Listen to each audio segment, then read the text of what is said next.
Situé en Autriche, le Kunsthaus de Bregenz est un musée d'art construit entre 1990 et 1997 par l'architecte Peter Zumthor. Composé de panneaux de verre, d'acier et de béton, ce cube d'une trentaine de mètres de côté surplombe le lac de Constance et est un véritable diffuseur de lumière à toute heure de la journée. C'est sans aucun doute l'un des enjeux principaux de ce projet.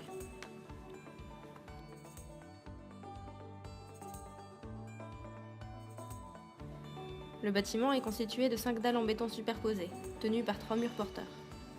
Le tout est enveloppé d'une façade autoportante en verre qui permet de donner à ce corps massif sa légèreté et sa transparence. Les 3 étages sont dédiés aux expositions. Ils sont entourés de murs de béton qui les isolent de l'extérieur.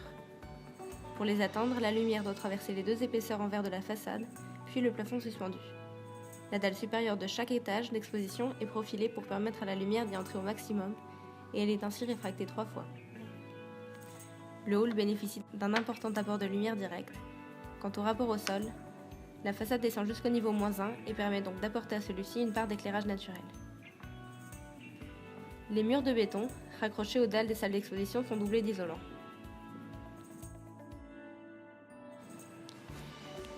La façade est quant à elle autoportante et complètement indépendante du bâtiment. Elle est constituée d'une double structure en acier de 90 cm de large. Dans cet interstice, viennent s'accrocher des câbles d'acier qui reprennent les efforts de traction et servent de contreventement. De part et d'autre de cette structure viennent s'accrocher 2 épaisseurs de verre.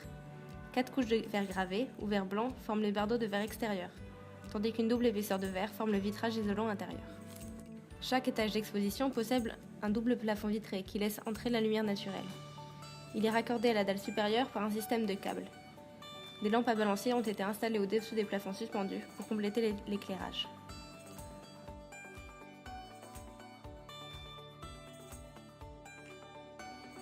Les façades de verre sont raccordées à la structure métallique par un système de pinces. Cette accroche a permis de ne pas couper ni percer les plaques de verre, ce qui les aurait affaiblies. L'accroche au sol se fait de la même manière.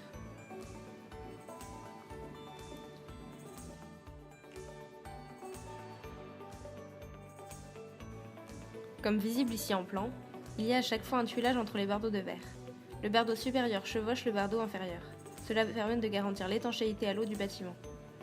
Le raccord façade-toiture se fait de la même manière, la toiture en verre débordant sur la façade et la liaison s'effectuant à l'aide de pinces.